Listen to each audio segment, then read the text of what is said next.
इकडे कशी? अभि, मला तुझ्याशी काहीतरी बोलायचं होतं. हा, बोल ना. इथे नको, कुठेतरी बाहेर जायचं का? सगळं ठीक आहे ना? ओके, चल आपण बाहेर जाऊया.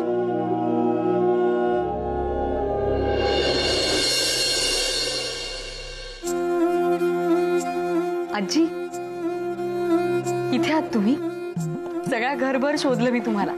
म्हटलं इतकी शांतता कशी, सगळे गेले कुठे? बरं, मी काय मदत करू का? कोण हिमगौरी आली आहे आमच्या घरात आज? खूप छान दिसतेस. आज काय साडीत काही खास आहे वाटतं? तसं काय नाही आजी. अभिजित म्हणाला होता दुपारी जेवायला जाऊया बाहेर, म्हणून नेसले साडी. छान दिसतेस. त्यानेच दिली आहे वाटतं, हो ना? पण हे बघ, लग्न झाल्यानंतर पांढऱ्या साड्या नेसू नकोस हो. तुझा रंग इतका छान आहे, तुला कुठली साडी चांगली दिसेल. आणि लवकरात लवकर लग्न करा. आणि लग्न झाल्यानंतर जरी काठीच्या चांगल्या हिरव्या साड्या नेस. खूप गोड दिसशील.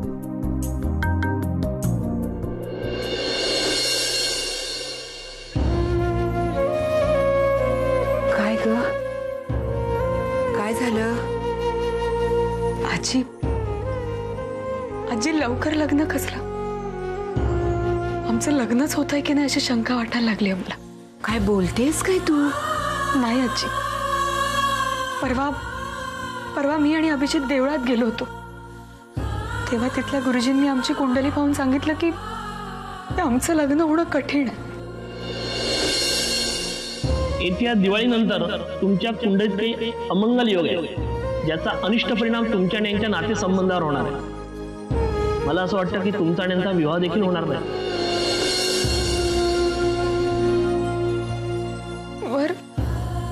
वर अभिजितही रागावला माझ्यावर. मला म्हणाला अशा ग्रह ताऱ्यांवर माझा विश्वास नाही आणि तूही ठेवू नकोस. आजी, माझी खरंच कोणती झाली हो. मला खूप भीती वाटते. खरंच असं झालं तर?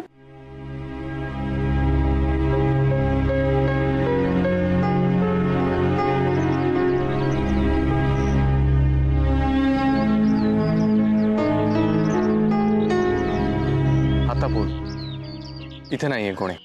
अभि, मी सतत त्या मुलाचा विचार करते तिच्यावर मी प्रेम केलं होतं. कोण असेल तो मुलगा ज्याच्यामुळे मी आत्महत्याचा प्रयत्न केला. त्याचं नाव कळल्याशिवाय ना मला तर चैन नाही पडणार. तू जेव्हा मला वाचवलं ना तेव्हा तुला कुठले क्ल्यू मिळाले का? म्हणजे माझ्या आजूबाजूला कोण होतं का? मी कोणाचं नाव घेत होते का? नाही ना. इनफॅक्ट मी तुलाच विचारलं होतं तुझं नाव आणि तू तेही सांगू नाही शकलीस. त्याच्या आधीच बेशुद्ध झालीस तू. तू कुठे चालला होतास? मी तर जयच्या पार्टीला चाललो होतो. अरे पण तू सुद्धा पार्टीच्याच कपड्यांमध्ये होतीस. तू कुठल्या पार्टीला चालली होतीस का? मे बी आपण एकाच पार्टीत असू. नाही म्हणजे हा माझा नुसता अंदाज आहे. हा काही त्याला लॉजिक असं नाही आहे. तू जयला विचारलंस का? हो, तो म्हणाला नाही. त्याचे आणि माझे फ्रेंड्स वेगळे होते. We didn't have the same group. हो, आणि तसं असतं तर जयनं सांगितलंच असतं मला. मी जेव्हा इंडियात आले तेव्हा जयला ओळखत होते, कारण ऑफकोर्स मी त्याच्या घरी राहत होते. तेव्हा तू कुठे होतास?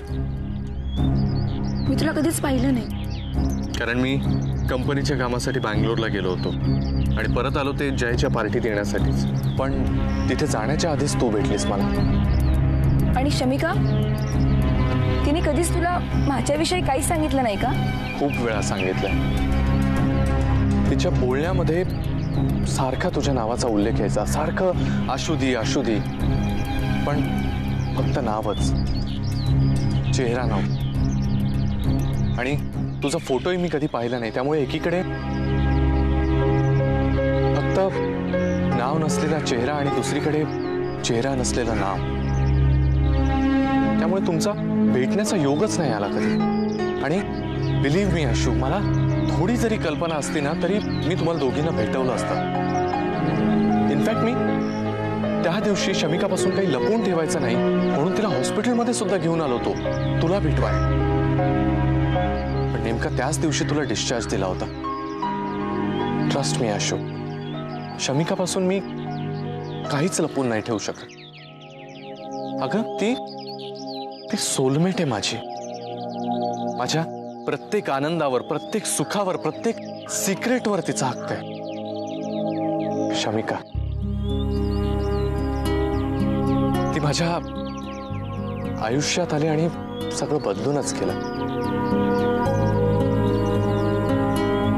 तिने मला हसायला शिकवलं, मला प्रेम करायला शिकवलं, नजरे पलीकडे जाऊन शब्दांमधून प्रेम मांडायला शिकवलं, आयुष्य भरभरून जगायला शिकवलं तिने मला.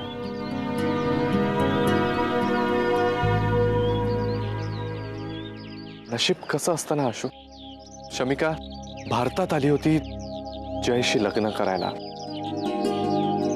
पण एक वादळी रात्र आली आणि सगळंच बदललं.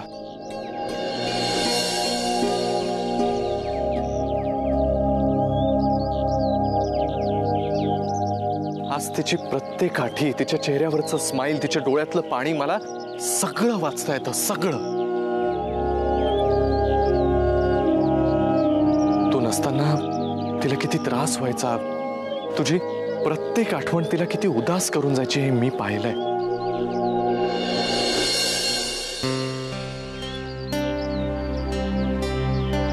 आणि आज तुला तो मुलगा कोण होता हे डेस्परेटली जाणून घ्यायचंय ना.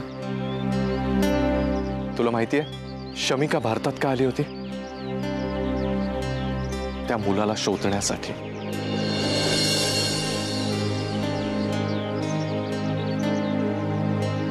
त्याला जाब विचारण्यासाठी, जमलं तर त्याला त्याच्या वागण्याची शिक्षा देण्यासाठी.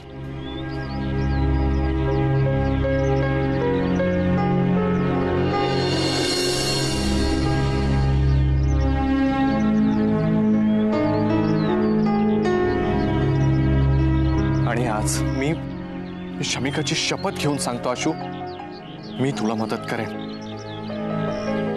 आपण त्या मुलाला शोधून काढू आणि असं केल्यानंतर या जगात सगळ्यात जास्त खुश कोण होईल माहिती? शमिका. माझं पहिलं आणि शेवटचं प्रेम. मी तिच्या एका स्माईलसाठी काय वाटेल ते करू शकतो. अगदी बोलताना फिल्मी वाटेल पण आपली जान दे दूंगा वगैरे म्हणतात ना, प्रसंगी तिला वाचवताना मी माझं आयुष्यही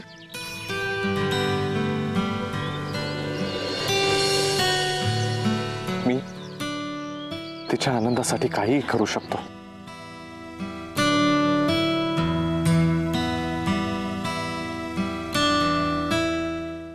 आजी आजी आमच्या नात्यासाठी मी काही करायला तयार आहे. मला काही सांगा, कुठलाही उपाय, कुठलं व्रत, मी करेन सगळं. खरंच करशील? घेतला बसा टाकता येत नाही, माहितीये ना. आजी खरंच करीन हो. फक्त अभिजितचा विश्वास नाही याच्यावर. तो म्हणतो काहीच अर्थ नाही या सगळ्या गोष्टींमध्ये. मोठा ब्रह्मदेवच लागून गेला की नाही तो. काही अर्थ नाही म्हणे. तू माझं ऐक, मी अभिशी बोलेन. हा आजी का? मेघना, मला जरा तो हळदीचा डबा दे बाळा.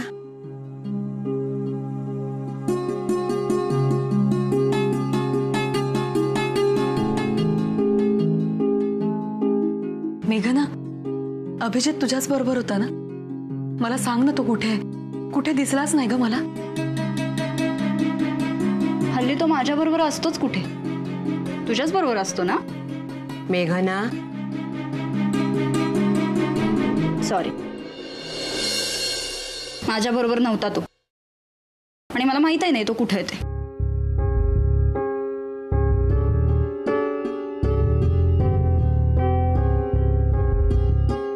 तिच्याबरोबर नव्हता तर, पण मला म्हणाला की मी काही काळजी करू नकोस, मी बोलेन अभिषेक, त्याला सांगेन मी तुला देवळात घेऊन जायला. हा शांत.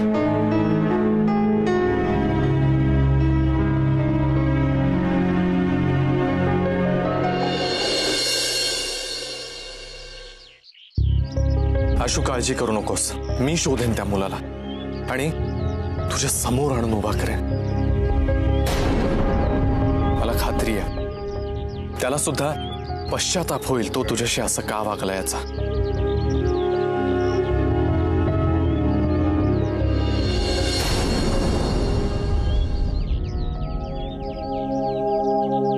माझे इंट्युशन सांगतात की तो हा मुलगा नाहीये. जेव्हा मी इंडियात होते तेव्हा अभि इथे नव्हता. शिवाय त्याच्या बोलण्यातून असं अजिबात वाटत नाही की दुसऱ्या कुठल्याही मुलीवर त्यांनी कधी प्रेम केलं असेल. त्याच्यासाठी पहिला शब्द आहे शमिका आणि शेवटचा शब्द आहे शमिका.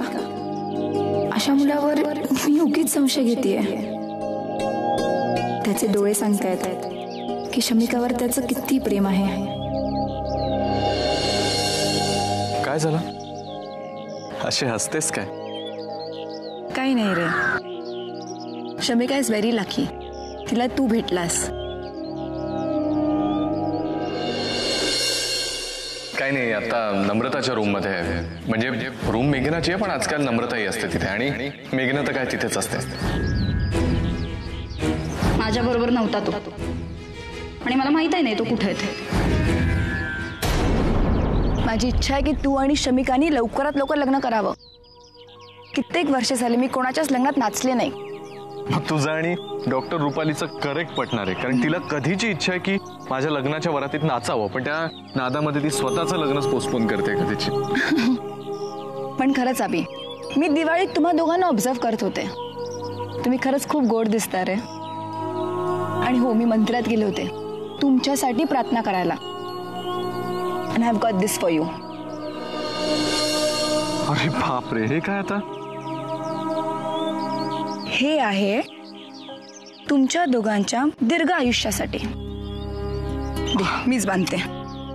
बापरे, आता मला एवढीशी सुद्धा शंका नाहीये की तू शमिकाची बहीण अस. तुमचे विचार कसले जुळतात आणि अंधश्रद्धा सुद्धा. बस अभि बस. बरं ऐक, शमिकाचा वाढदिवस जवळ येतोय, आपण तिच्यासाठी काहीतरी छान प्लॅन करूया. बर्थडे? Wow, cool.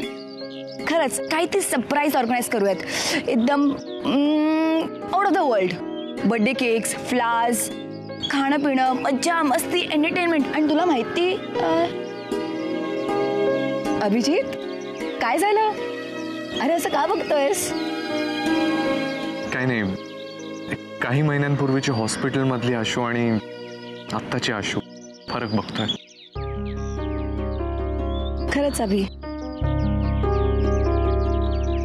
तेव्हाची आशूला काही आठवत नव्हतं आणि आता पण मला काहीच आठवत नाहीये.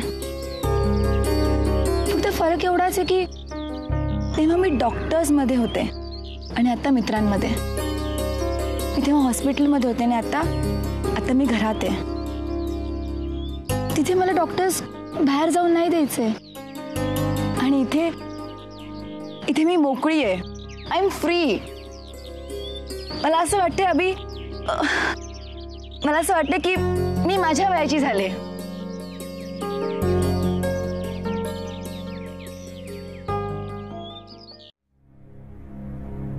शमिका, तू कधी आलीस? मला कळलंच नाही. बऱ्याच गोष्टी घडत असतात आपल्या आसपास, पण सगळ्या कळतातच असं काही नाही.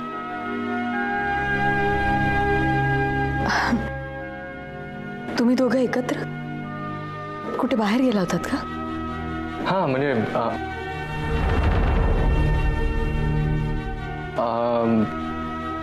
नाही, आत्ताच भेटलो आम्ही, आधीपासून नव्हतो एकत्र. अभि, अरे बाबा, तू कुठे होतास? किती वेळ वाट बघते ही पोरगी. बर, हे बघ, आता जरा हिच्याबरोबर तू बाहेर जाऊन ये. बिचारीने जीवाला घोर लावून घेतला होता, म्हणून मी तिला एक व्रत सांगितलंय, त्याविषयी जाऊन जरा गुरुजींशी बोलून ये. आता ही तिसरी. अरे तुम्ही बायका एवढ्या कणखर असता, मग कशाला छोट्या छोट्या गोष्टींसाठी सारखं देवाकडे काहीतरी मागत बसता?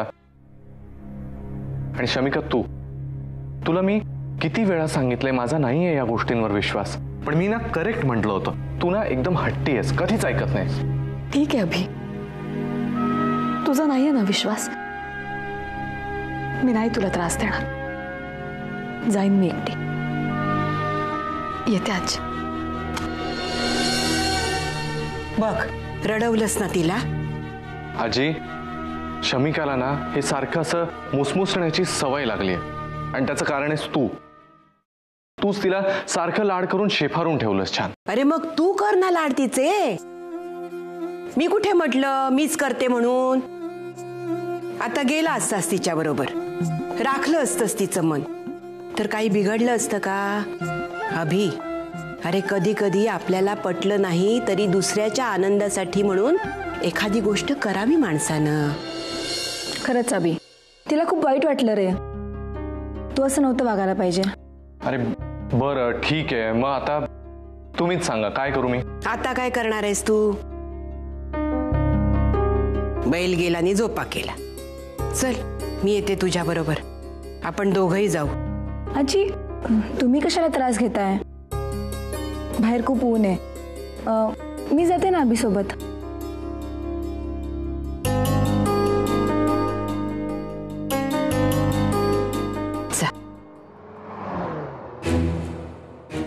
काही नाही, आता नम्रताच्या रूम मध्ये आहे. म्हणजे रूम मेघनाची आहे, पण आजकाल नम्रताही असते तिथे, आणि मेघना तर काय तिथेच असते. तुम्ही दोघं एकत्र कुठे बाहेर गेला होतात का?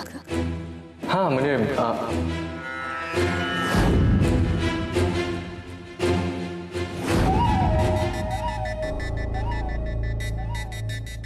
शमी, काय झालं? नाही, काय नाही. रिया, मी देवळात जाते. हा, ओके. शमी, आशुदी कुठे आहे ग? म्हणजे दिसली नाही ना मगाचपासून? ती अभि सोबत आहे. हो शमी, तुला एक विचारू का ग?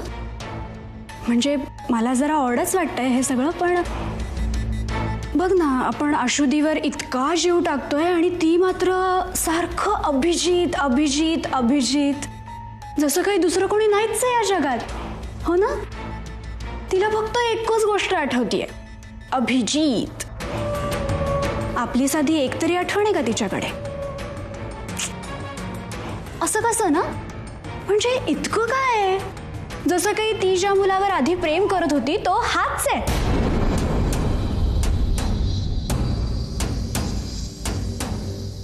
नाही म्हणजे मला असं नाही म्हणायचंय की तो मुलगा अभिजितच आहे की ज्याच्यामुळे आपल्या आशुदीने आत्महत्या वगैरे.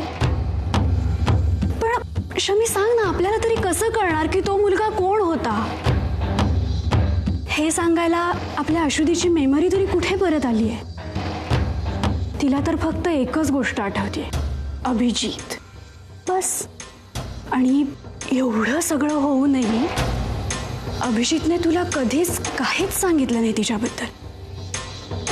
हे सगळं किती विचित्र आणि कॉम्प्लिकेटेड आहे, नाही?